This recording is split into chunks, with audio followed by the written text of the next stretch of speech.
Hi, I'm Daniel. I'm a sleep physician turned sleep coach, and I absolutely loved being a guest on Eleanor's channel. And what we talked about in this episode, what you learn in this episode, is really the big picture. You're going to understand what insomnia is. You're going to understand why you've struggled with sleep, if you have, and perhaps more importantly, you're going to learn how to leave that struggle, how to take the first steps towards no longer having sleep difficulties and sleeping well for the rest of your life. So just tune in and see where that leads you.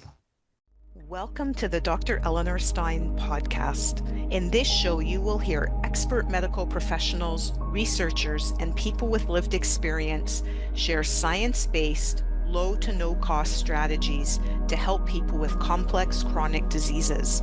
Listen in for another dose of education, empowerment, and hope. Hi, everybody. I'm Dr. Ellie Stein. Welcome to the Dr. Eleanor Stein podcast.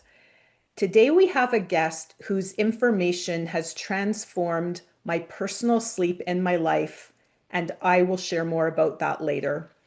I came across Coach Daniel by sheer accident. I was looking for an interview with another guest called Daniel, and this YouTube video showed up in my feed, and it was on insomnia. So I thought maybe it's meant to be, and I watched it.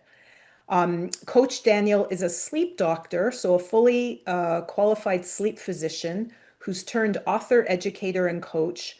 His mission is to help anyone with insomnia sleep well for the rest of their lives. Now, most people with chronic diseases suffer from unrefreshing sleep. Many have insomnia, which is difficulty either falling or staying asleep. And many use sleep medications and suffer from tolerance and side effects. I've had sleep challenges since I was young, and I'm sure working shifts during my medical training didn't help much. I implemented Coach Daniel's suggestions almost 2 weeks prior to this recording, and I am shocked by how easy it was to turn around a lifelong sleep problem. So listen up because Coach Daniel's approach is surprising, simple, and effective. We're going to talk about his view of what causes insomnia, what is the root cause, and this provides the rationale for his approach to treatment. And we're going to spend the majority of the time talking about what to do in very practical ways, how to sleep better and wake refreshed. Coach Daniel, welcome to the podcast. Eleanor, thanks so much for having me. I'm really excited to be here, getting a chance to share, my thoughts with a bigger audience. So yeah, thanks for having me. You are so welcome. I'm wondering if you could start by giving a little bit of your own background, how you got into sleep medicine in the first place, and then perhaps more surprising, how you came to give up your medical practice, open an online sleep school where you train both patients and professionals to improve sleep. Absolutely. So I'll start at the very beginning and keep that sort of brief and get towards the parts that are probably more interesting for the audience. But Mhm. my dad is a doctor and my mom is a nurse. So growing up, that was really all I was exposed to was kind of the medical world. So when I graduated high school, it was very natural for me to think of a career in medicine, and I went to medical school, finished that in actually Sweden in Northern Europe. And then I had heard that medical education was really great in the States, so I eventually made my way to the States. And another thing I always knew was that I wanted to specialize in something, have kind of a niche where I became like a really expert in some field of medicine. And when I was told there was such a thing as sleep medicine, I was super intrigued. I was super fascinated. I was like, really, can you really become a sleep doctor? And I started reading up on it, and I always thought like brain functions, the higher functions of the brain were very interesting. Sleep was very interesting to me, so that's why I chose to specialize in sleep medicine. Now, when you become a sleep doctor, what you're essentially becoming is an expert in obstructive sleep apnea because that's a very common sleep disorder, and there's also a very well-defined pathway of kind of like diagnosing it and treating it. So I was mainly taught how to treat obstructive sleep apnea, but luckily I was also taught like the basics of how to treat insomnia using kind of the mainstream framework of cognitive behavioral therapy for insomnia. And so that's kind of my educational background. And then now, about 15 years ago, I started practicing medicine. And that's what I realized that insomnia was a huge problem, really, really prevalent, and people really struggling with their sleep. And I saw this was probably a bigger problem than sleep apnea. And I just intuitively felt that medication wasn't the answer. Like sleep is this like biological process, it's a physiological process. So I tried to use CBTI or cognitive behavioral therapy for insomnia as much as I could. And I thought it was helpful for some. I didn't know that how well it worked for others, but my sense was that this is the way, and I should mass educate people because very few of the patients that I saw in clinic had even heard of CBTI. So I thought I'm going to start a YouTube channel and I'm going to educate the world on CBTI. But what was my attempt to mass educate the world became sort of a mass education for myself because I realized that I didn't have the answer to what a lot of the subscribers, followers, commenters asked me about. And that started an ongoing conversation with people on the World Wide Web, people all over the world who had sleep struggles. And that really opened my eyes, like little by little. I understood that CBTI wasn't really the complete answer. There was much more to it. And in this conversation with my followers, I developed this framework I call NATO, or non-attachment to the outcome now. And that eventually led to me starting this online program, starting an app, writing books, et cetera, et cetera. And finally, to answer your question of kind of how that transition happened, well, I started this YouTube channel while I was still working as a sleep doctor. And my thoughts were really starting to change and evolve. And long story short, it was actually uh, not that I chose to completely abandon medicine and start my own entrepreneurial path. I was actually let go from my job as a sleep doctor because I think my ideas and thoughts they really didn't fit in with the mainstream system anymore. So I was fired from my job, and that led me to kind of go 100% full time into what I'm doing now. But that's the story, Eleanor. Wow. Yeah, I mean, there's a whole big, interesting story there about how medicine is practiced and what drives certain decisions and guidelines and things like that. But thank you for sharing that. Can maybe the next question is, as you're talking to your followers and they're starting to, like, what did you start hearing from them that started leading you in a different direction and coming up with a different formulation of what causes insomnia? Yeah, I can share. There were two examples that came up as you were asking me, and one of them was uh, people sharing that they felt hope.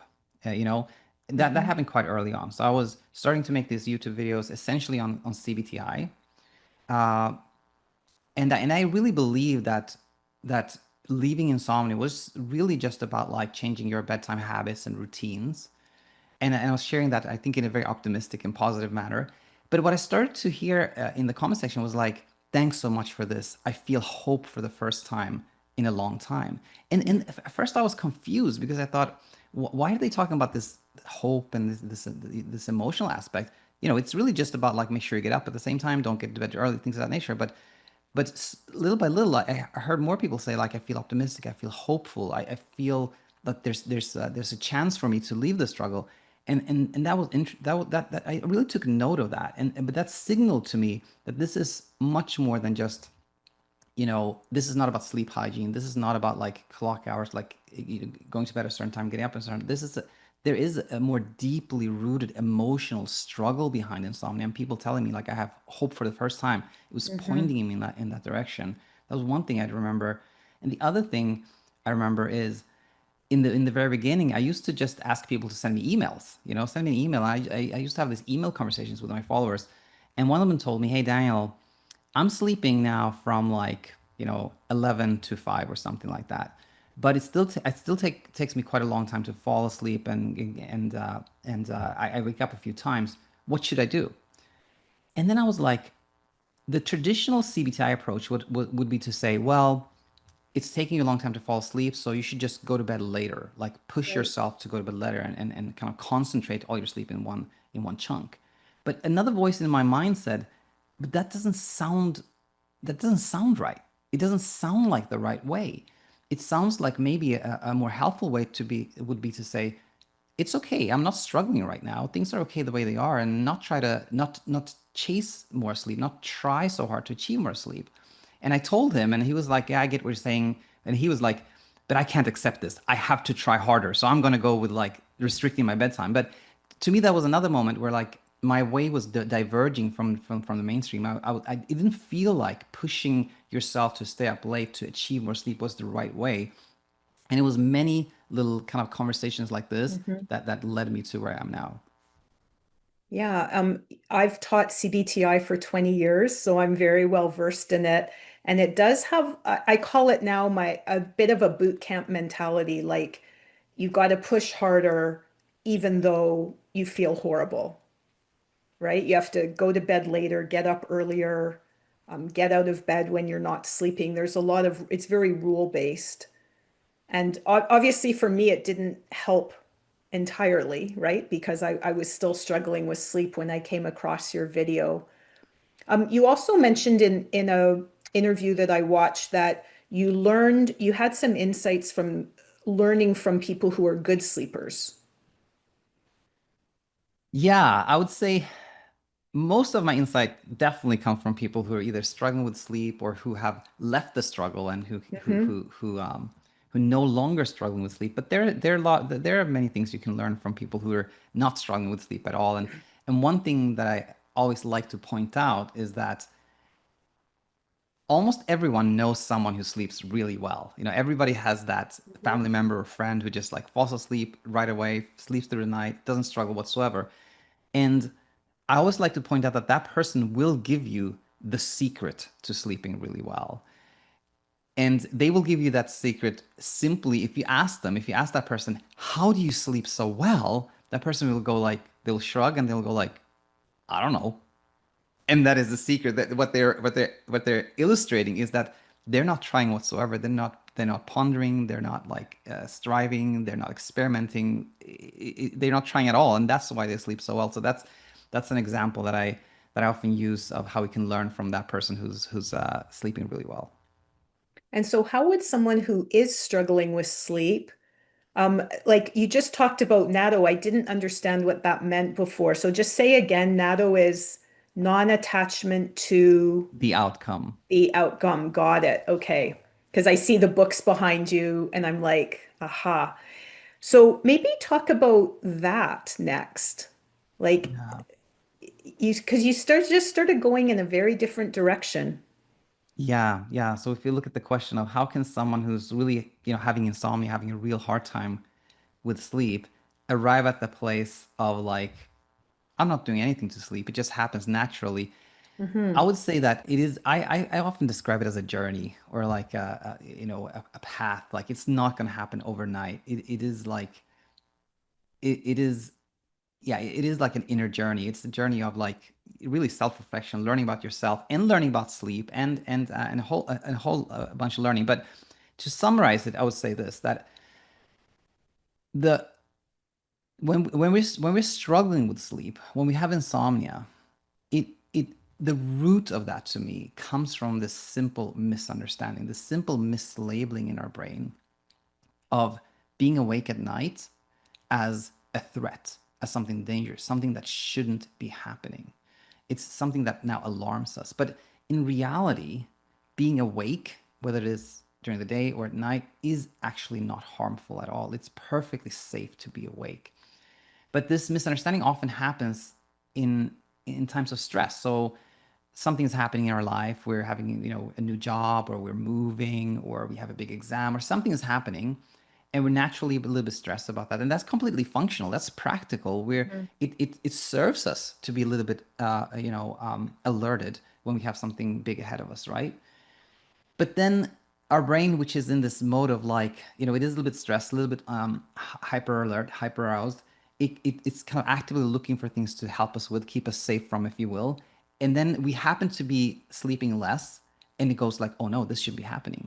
I shouldn't be sleeping this little. And that's kind of the moment where insomnia is born. It's born that moment when our brain starts to identify not sleeping as a threat, and Can you, everything flows from it. I just want to pause Yeah, because yeah. that's so important. So it's not being awake that's the problem. It's our belief about being awake that it's a problem, which is the problem. Do I have Yes, that right? yeah, absolutely. You Okay. have it absolutely right, and it sounds kind of like a riddle, but Yeah. it's exactly like that. And I often say, just to tie into that, I often say like it's hard to solve a problem when problem solving is the problem you're trying to solve. Essentially, it's saying the same thing in different words, that there Yeah. is no problem, but we start to identify not sleeping as a problem and start problem solving around it, and that leads to the whole struggle. Now, in all fairness to people like me who thought we had a problem, we're taught that.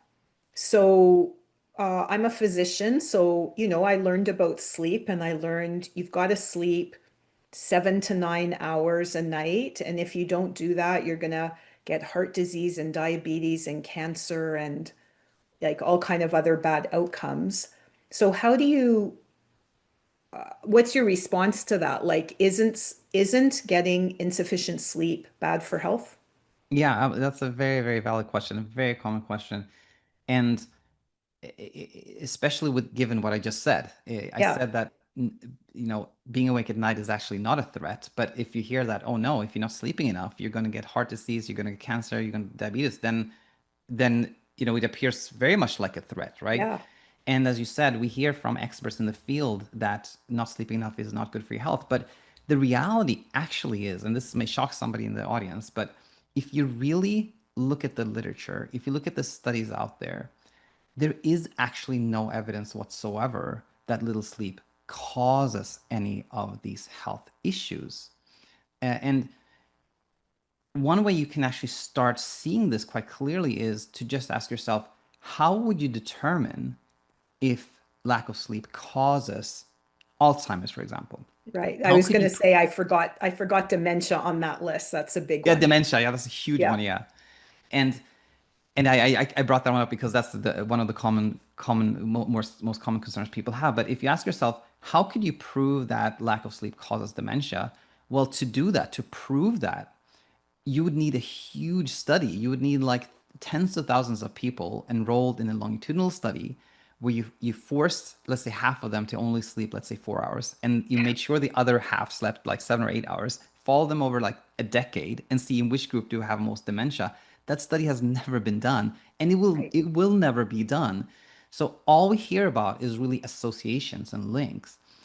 And the tricky thing here is that of course, things that affect our health will affect our sleep. That's like, we understand it very intuitively.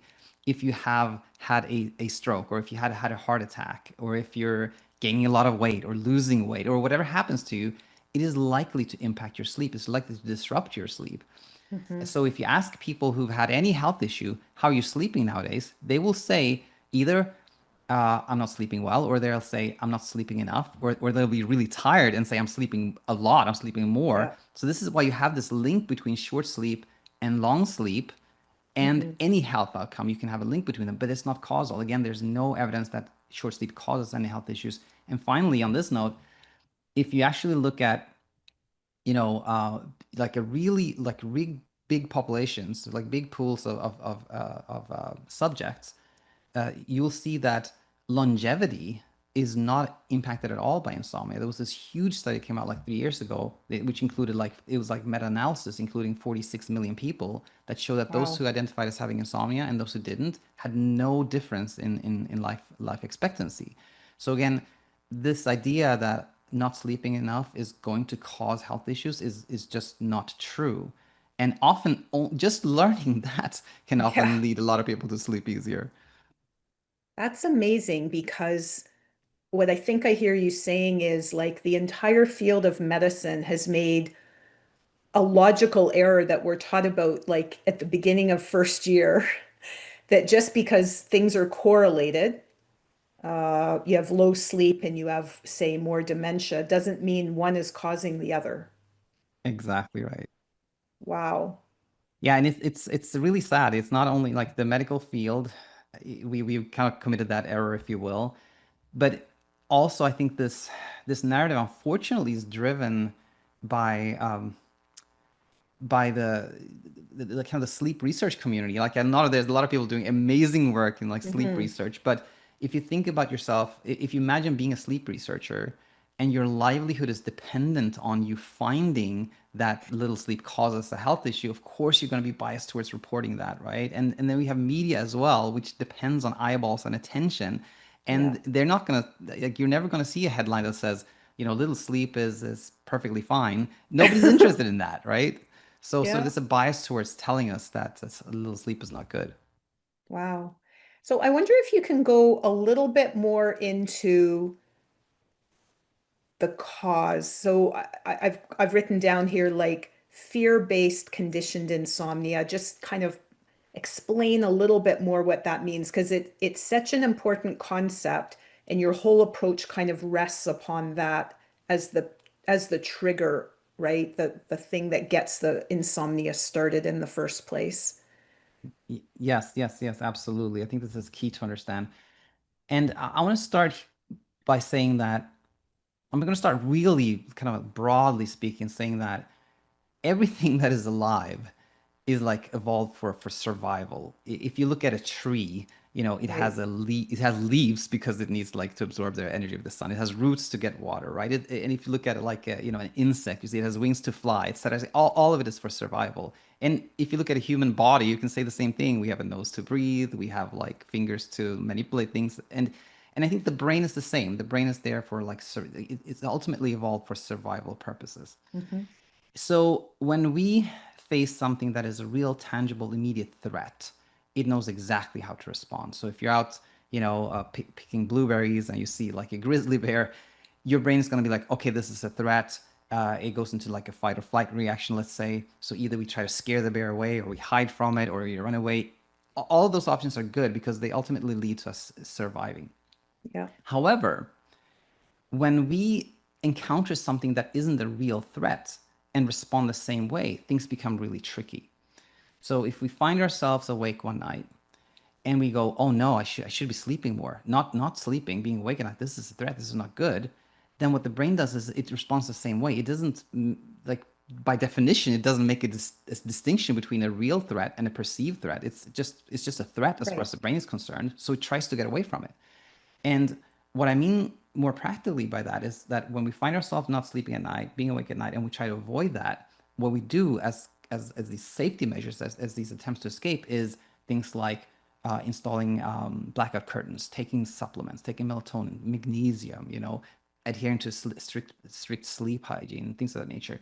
All those things are really actually attempts at escaping this imagined threat of not sleeping. But Right. unlike the bear, which we can escape, we cannot escape an imagined threat. The only thing that happens when we attempt to escape is that it seems even more that it is real. Every time we take melatonin and we don't sleep, we go, "Oh no, not even that saved me. I have to try harder," right? And then we're even more threatened, more afraid, and we sleep even less.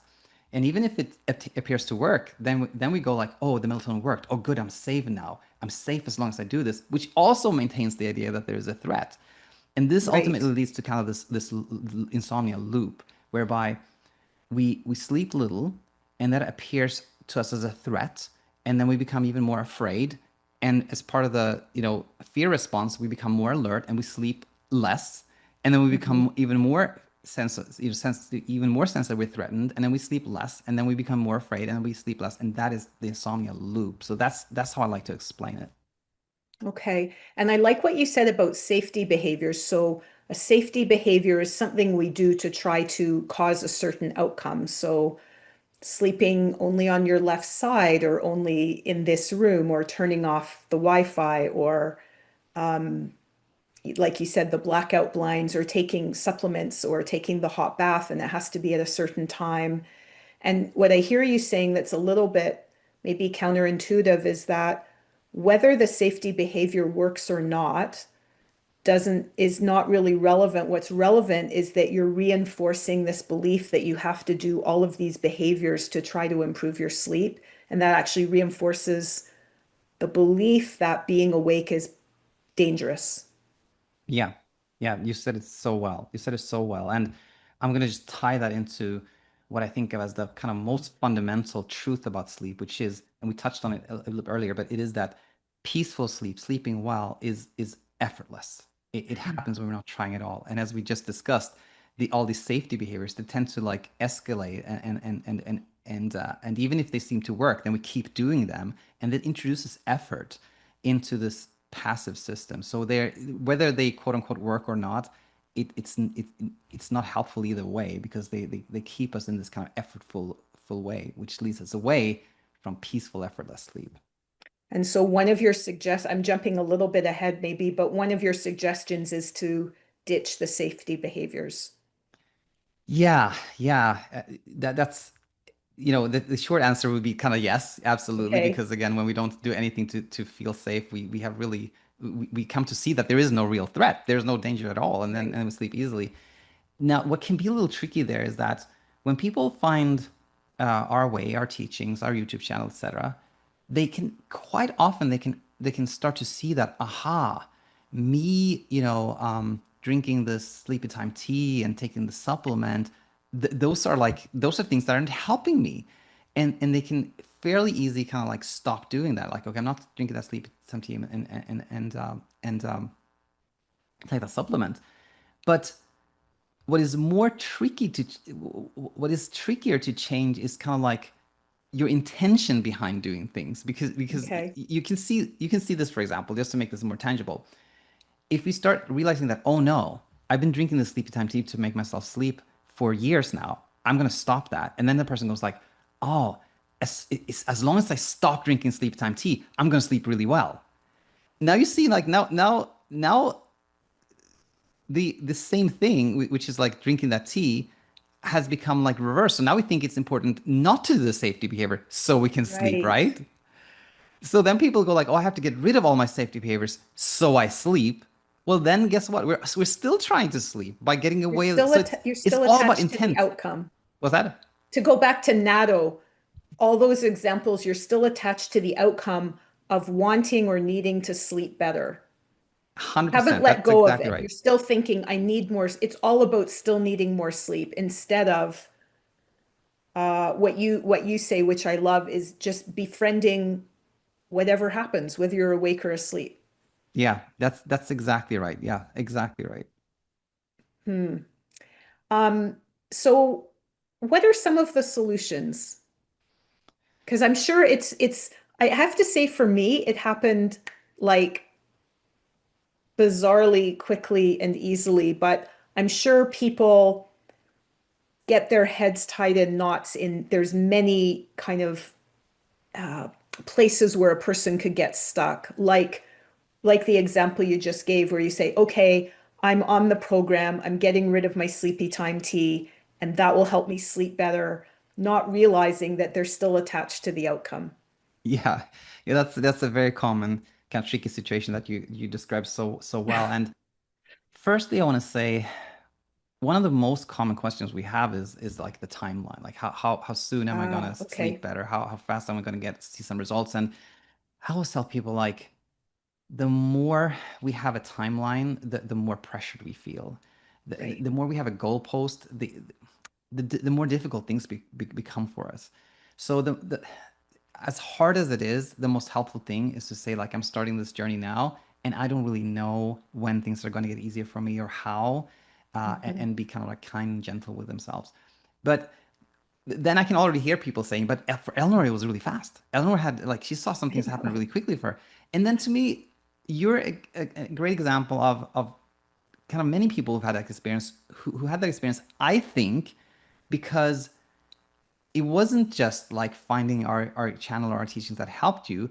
You have spent years learning about like, Yeah. exactly like the inner journey and about thoughts and emotions and how they're connected. So for you, I think it was like just like tying everything you knew and see how that applies to sleep as well. That can lead people to really have kind of dramatic turns arounds. But for most people, it's more of a journey. It takes, it takes some time. Okay. But to say like to share like how do we start there, or where what what is it that really helps? I would say that to me it's about like the first step to me is just like cognitive intellectual education, just Mhm. understanding things on kind of on a brain level. That's kind of like step one, because that takes us from a place where we're like we call it being in Oz, where you're like completely confused. You're trying things at random and nothing seems to be helping, and you don't have no clue what's going on. To a place where you at least have a foundation. You're like you may still be struggling, you may not still be sleeping well, but you understand why. You understand why you haven't had that refreshing and restful sleep yet. And so that's the first step is kind of like education. And just to make sure I understand, the reason why someone like me wasn't getting refreshing sleep is because I was attached to the outcome. And unbeknownst to me, that was kind of raising my arousal level, sympathetic drive, whatever words you want to use. Because I was totally unaware of that. I thought I was just lying there calmly, not thinking and not sleeping. But listening to to you explain it, I realized, aha, but I absolutely was attached to the outcome. Like I Yeah. absolutely, if you ask me, is being awake in the middle of the night for 3 hours okay? I would have said absolutely not. Yeah, 100%. Yeah, you said it again so nicely. The non-attachment to outcome is so helpful because again, if and I want to clarify this, by the way, this is a great Okay. thing to do, because a lot of people will hear this and and say like, oh, so are you saying that I should be like totally fine if I don't sleep and I should just like enjoy that and be grateful that I'm not sleeping? And I'd say the answer to that is no. Like the reality is all of us humans want to sleep well. Like none of us wants to have a choppy night or spend a lot of hours not sleeping. Like we all want to sleep well. Mhm. And what can be so confusing is that the most common thing you actually hear from people who are like no longer struggling with sleep and sleeping well is that they will say, I stopped caring. I stopped caring Yeah. about my sleep. And then people who are struggling will be like, but how's that possible? Because I want to sleep well. And I think the truth is in the NATO, concept that the person who says, I stopped caring about my sleep, they don't actually literally mean that they don't care at all because we all care, but it is that they became less attached or non-attached to the outcome. Sleeping like, the whole night through and sleeping, having quite peaceful sleep, that's nice. But for that person, not sleeping well and being up a lot at night, that became like acceptable. Like they were not attached to that. They were Mhm. like, if that happens, it's okay. And that is really helpful because that leads to the pressure coming down, the arousal coming down, and sleep happening easier. Now, feel free to interrupt me at any point, of course, Eleanor. But there were Yeah, no, this one is more all thing I good. wanted to, or did you have a thing you want to No. say? Okay, I'm gonna say one more thing, which is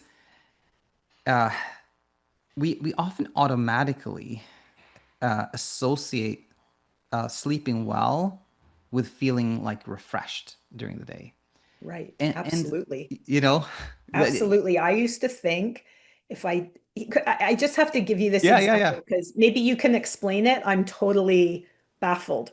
So, my entire life, I would have to, from time to time, come off my sleep medications because they would stop working. That's like really common with all sleeping pills.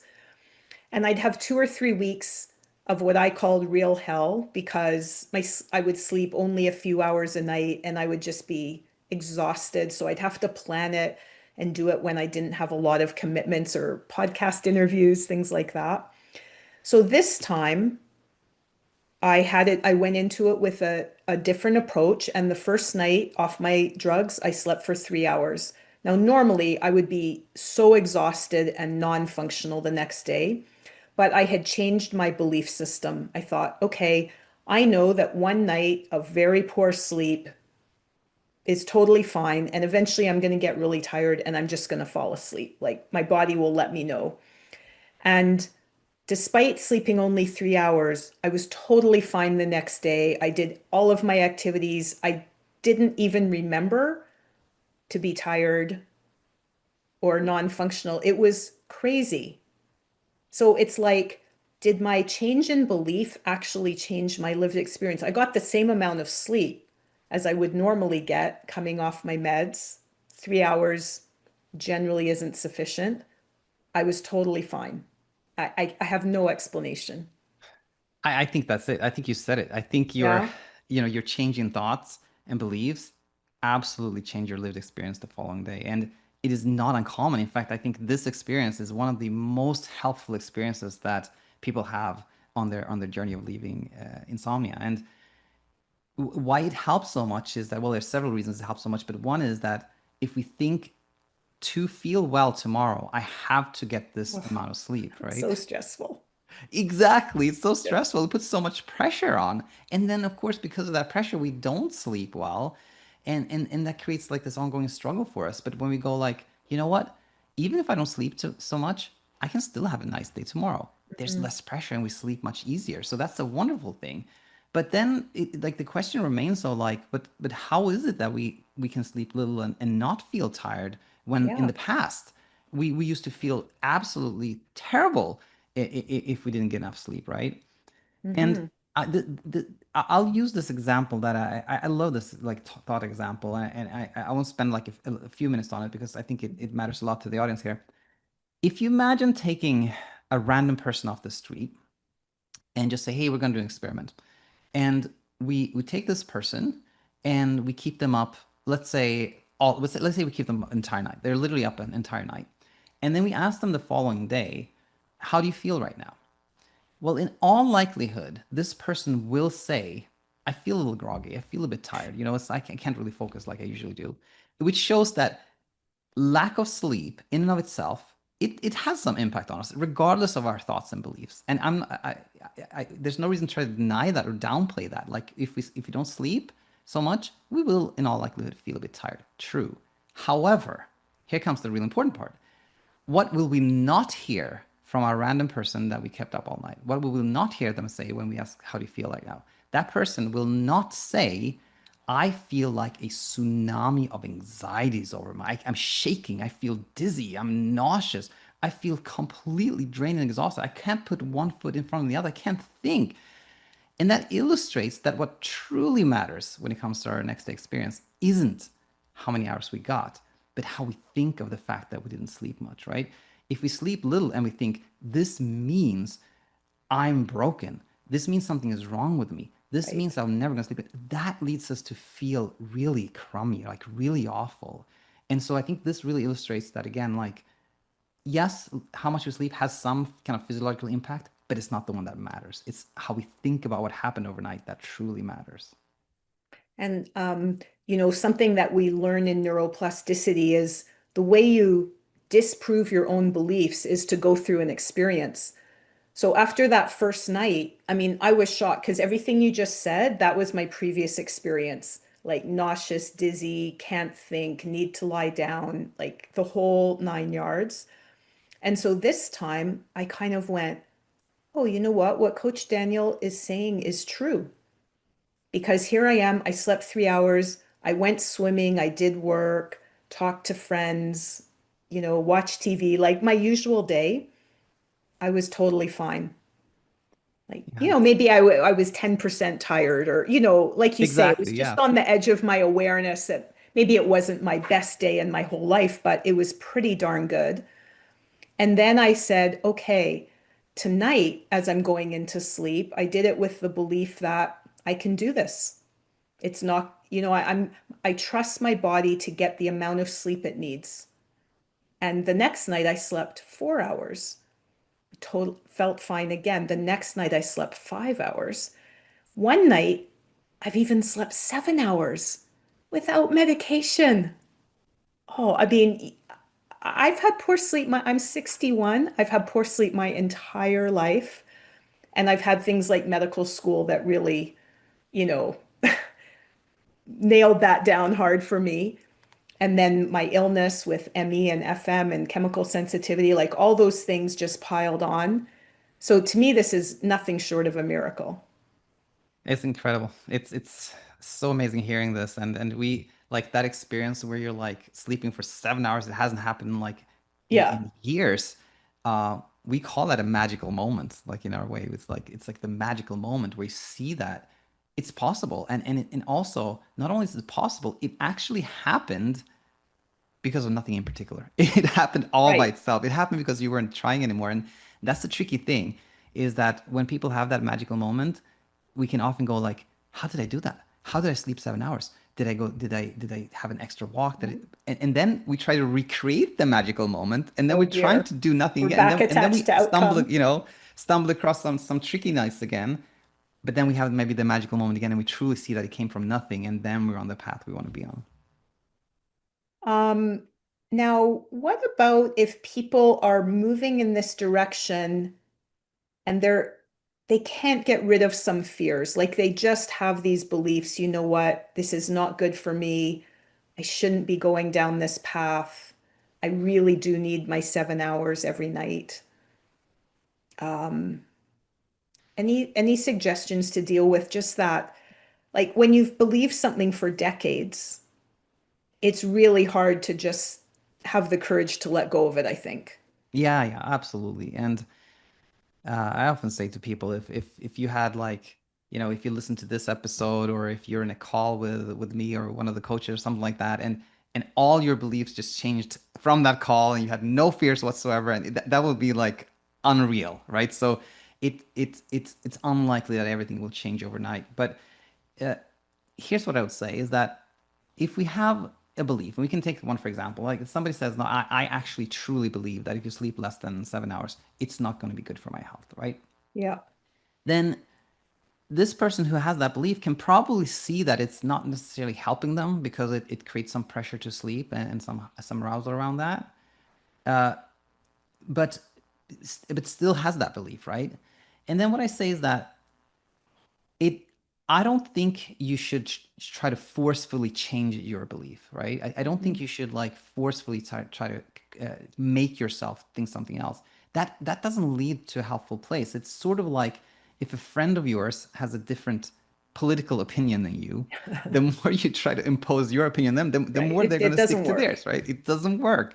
Yeah, And I butting think the same heads. thing plays out inside us. So I think it's more helpful to say, okay, I have this belief and it's maybe not so helpful for me, but it's okay to have that belief Hmm. because you don't actually need anything to sleep well. You don't need anything to feel Right. peace of mind. And you can have peace of mind even if you have some kind of unhelpful beliefs in there. So I just like kind of accept them, let them be, and things will sort themselves out. So it's kind of befriending everything, even your Yes. beliefs, even your potentially unhelpful beliefs. It's actually okay if you're not judging them and trying to change them. It's the struggle.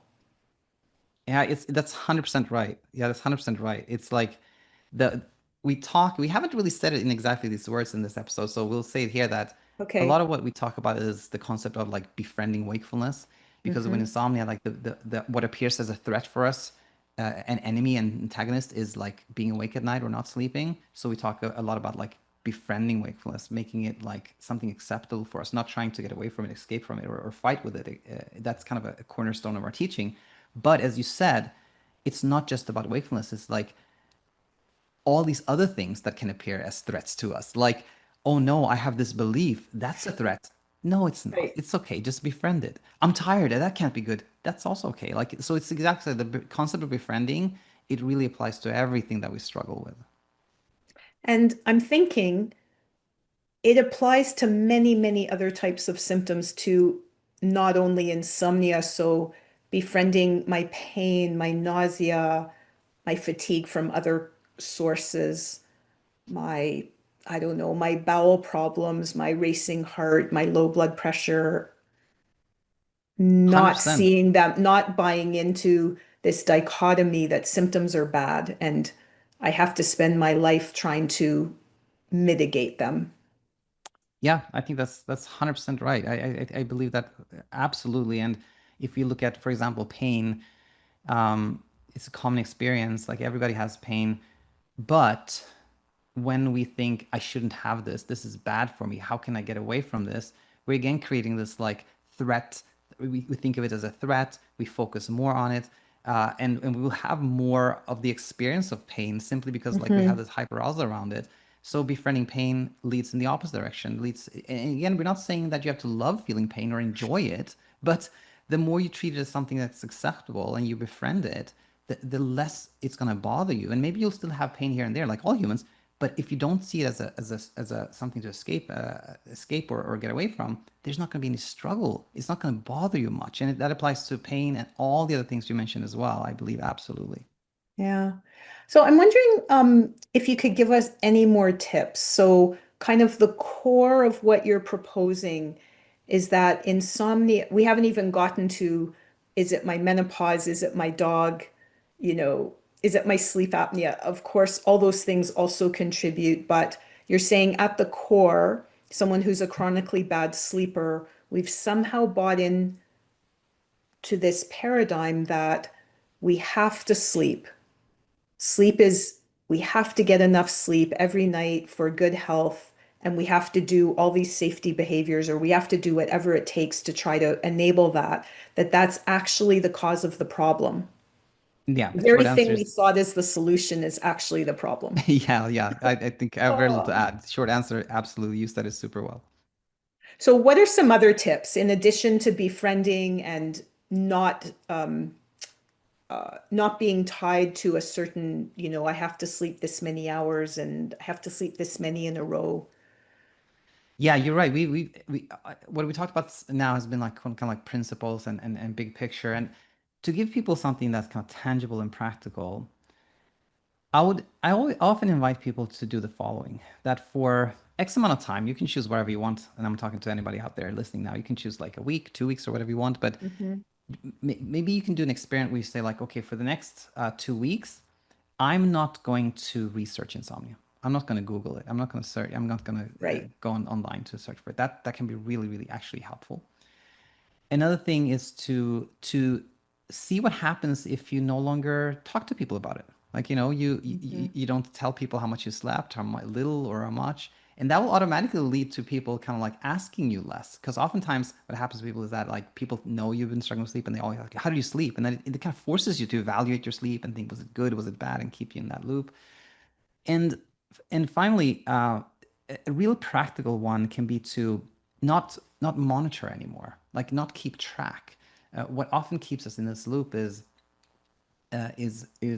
tracking sleep and quantifying it. And sometimes it is with a sleep tracker, sometimes it's just like in our yeah, mind, sometimes diaries and things of that nature.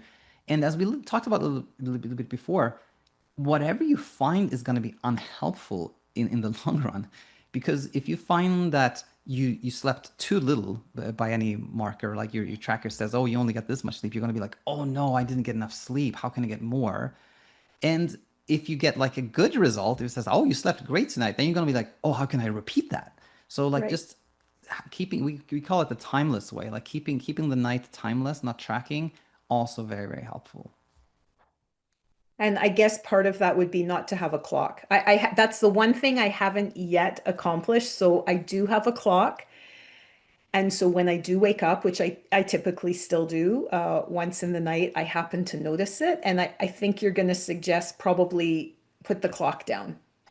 Yeah, I Yeah. think almost always that's really helpful. Okay. And I learned this from a colleague of mine. His name is Martin Reed. He's also doing similar work that we do. But I heard him say one time this kind of rhetorical question. He said, "How many times have you woken up in the middle of the night, checked the clock, and then gone, oh, how nice it's that time. Now you feel a wave of relief, and now that's nice." Right. Almost Yep. never, almost always we kind of like, oh, it's that time. Oh no, that's not good. So like just leaving the clock is Mhm. is often really helpful. Okay. Let's just see. Anything else? We've talked about experiential learning. Oh yeah. So what about the Delta sleep audio tracks and meditation, relaxation? I mean, these are things that are really talked about by a lot of people as being helpful, calm your nervous system before bed, do a meditation or a visualization. Yeah, yeah. I would say that these are great examples of times where it's the intent and motivation that matters much more than what we actually do. Okay. If you find that listening to some guided meditation at night, it's just a nice thing you do for yourself. You enjoy it. That's wonderful. No problem with Hmm. that. But if you're kind of like being very honest with yourself and asking yourself like, why am I doing this at night? And you find yourself Hmm. thinking, well, I'm doing it in the hopes that I will calm down so I can get sleep. then Yeah. it is again a kind of a camouflaged safety behavior that Yeah. probably isn't helpful. But then if you find that, that doesn't necessarily mean you have to stop doing the meditation, whatever you do. It's more about seeing that, I did it with this intent before of trying to achieve sleep. Okay. Well, now I can do it just because I like it, just because I prefer doing that, right? So it's the intent and motivation that really, really matters. And one more thing I want to add to that is that I believe just as we talked a lot about in this episode that the more you like try to achieve sleep, the less you sleep. I think it's the same when it comes to like peace of mind or feeling calm or like having like a deregulated nervous system. It's like nobody ever achieved a deregulated nervous system by trying really hard, right? So Right. it's always the same. Like the less you try to achieve that, the easier it comes to you. And I want to add one more thing, which I think is so helpful to talk about. And it goes back to what you mentioned before about like we haven't actually gotten into like, is it your hormones or is it the Oh, neighbor? Is right. it Yeah. the noise? And very briefly, I want to say to everyone who's listening to this and says, but Daniel, like that can't be right. Like there are like 1,000 things that cause insomnia. How can you say that it's always really rooted in kind of like us seeing not sleeping as a threat? The way I see it, the way we teach it is that there are a million reasons for disrupted sleep, but only one reason for insomnia. And again, we define insomnia as a kind of ongoing, self-perpetuating struggle that comes Yeah. from thinking of sleeping, not sleeping as a threat. But of course, if you just had a broke your hip or something like that, the pain is gonna keep you awake at night. If your Right. neighbor has like construction going on, it's super loud noise, that is gonna keep you awake at night because that disrupts your sleep. And So so that's with an external disruption, yeah, external to your brain, let's say. Yeah. external to your yeah, exactly. Yeah.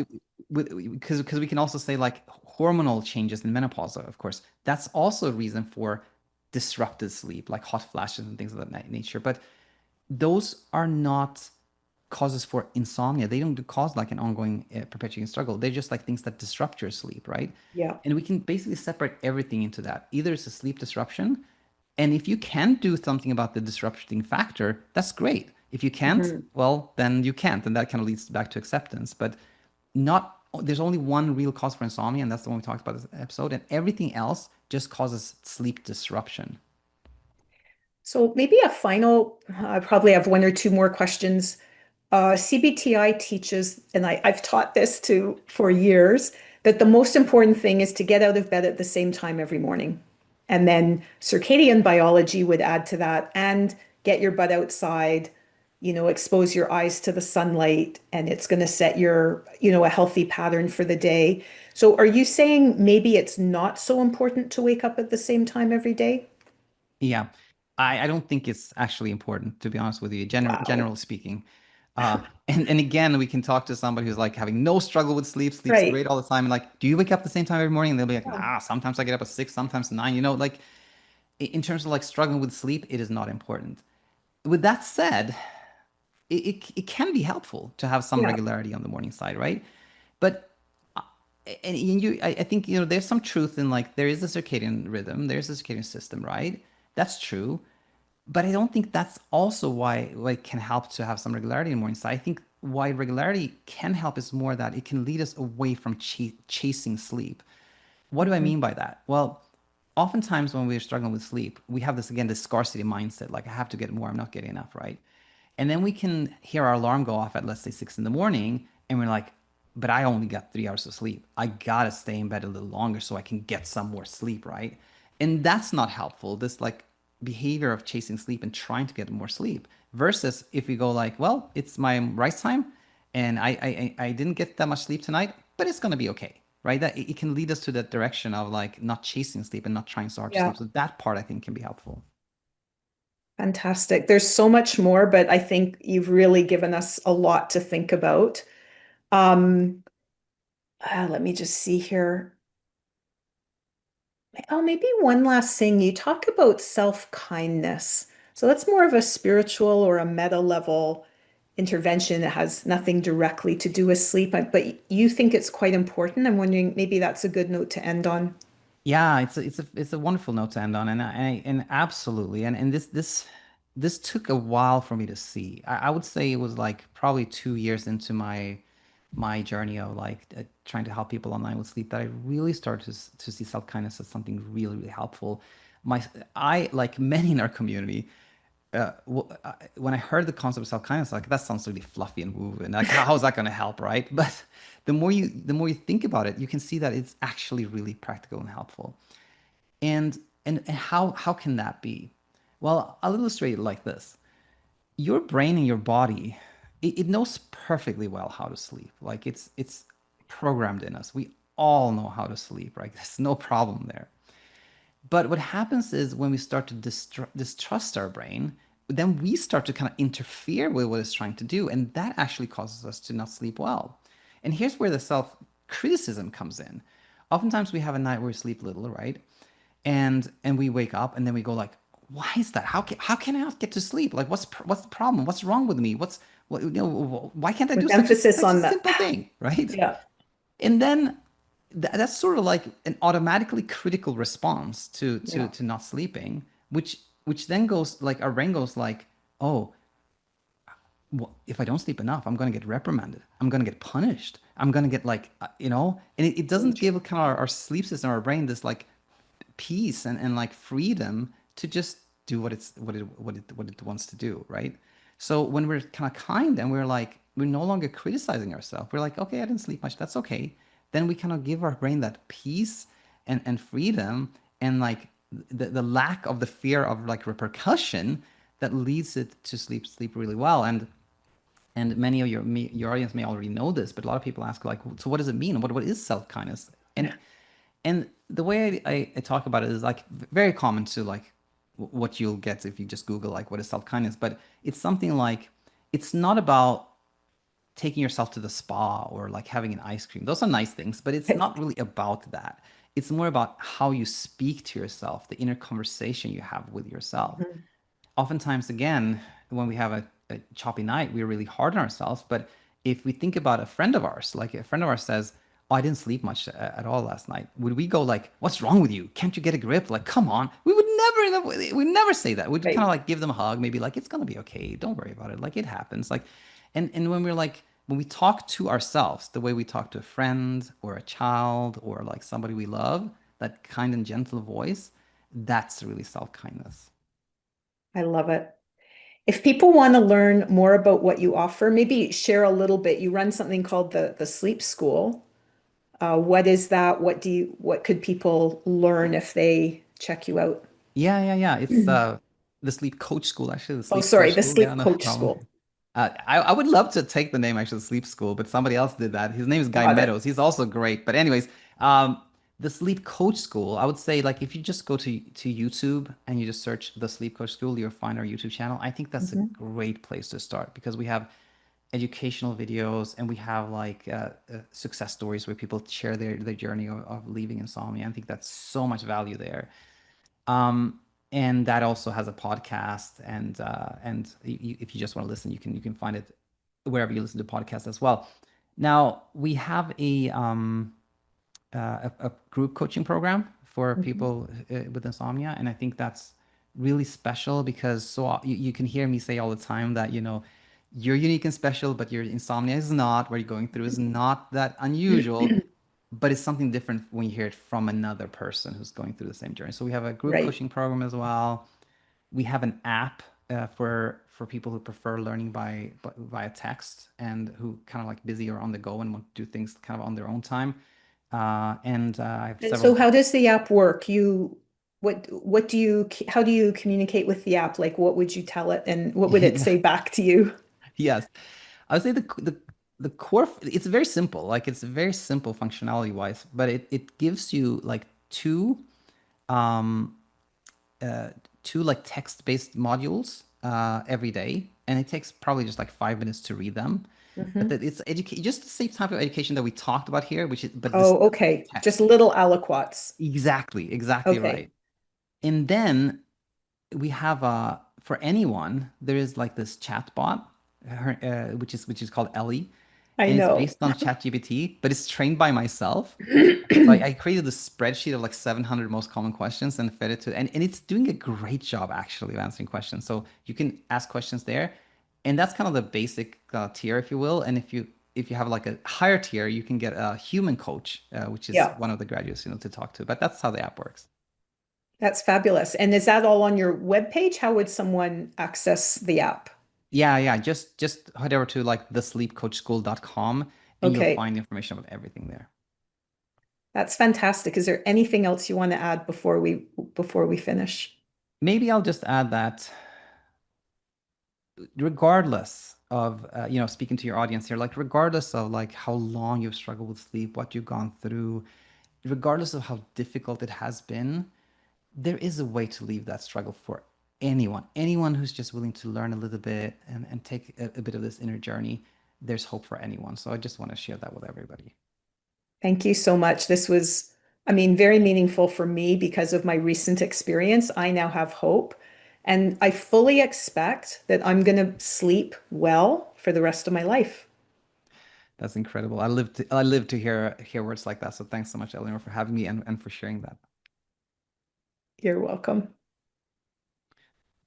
Thanks for joining me on the Dr. Eleanor Stein podcast. I hope you are taking away new strategies and ideas to improve your health and a renewed sense of hope. Join me, Dr. Eleanor Stein, for our next episode. Can't wait? Check out my website for a wealth of free resources.